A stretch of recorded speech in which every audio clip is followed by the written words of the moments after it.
Kiev has announced fresh supplies of tanks to its forces in Donbass, jeopardizing the truce reached by the Minsk deal, which requires the withdrawal of heavy weaponry. Ukrainian state-owned industrial defense corporation Ukroboronprom has announced that it has transferred a batch of freshly overhauled T-64B tanks to the Ministry of Defense and the National Guard. The tanks are ready to carry out missions in the anti-terrorist operation zone, the concern said, referring to the so-called ATO that Kiev began in April last year following the uprising in the east against the coup-imposed authorities.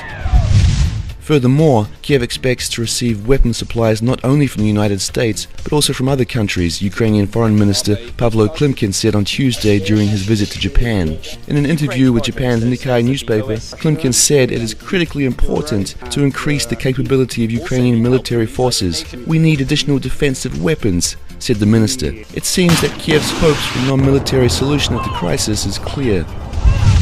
Ministry of Information Policy of the Ukraine is launching a new TV channel, Ukraine Tomorrow. The new objective and impartial media will be launched to counter Russian propaganda in English, Russian and Ukrainian languages. In accordance with Ukraine's Minister of Information Policy, Yuri Stek, US and Europe will help fund the channel because Kiev hasn't the money. But Kiev already has an English TV channel named Ukraine Today, you will ask. Yes, we have noticed the incredible originality in naming as well. The difference is that Ukraine Today belongs to Ukrainian oligarch governor of the Dnipropetrovsk region, Igor Kolomoisky. Ukraine Tomorrow will be on the Ukrainian oligarch's self-styled President Petro Poroshenko's side.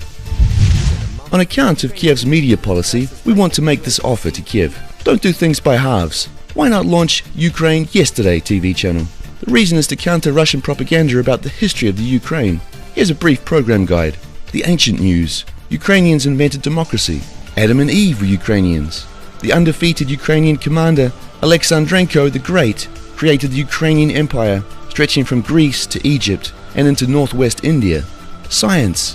The Ukraine's diaries, from the stone to nanotechnologies in 30 days. TV series. How I Met Nazism. A young Western Ukrainian girl has moved to Kiev to join a pro-government Nazi battalion and fight against the army of Donbass. But there are no Nazis in the Ukraine, and she is forced to join the democratic battalion Azov.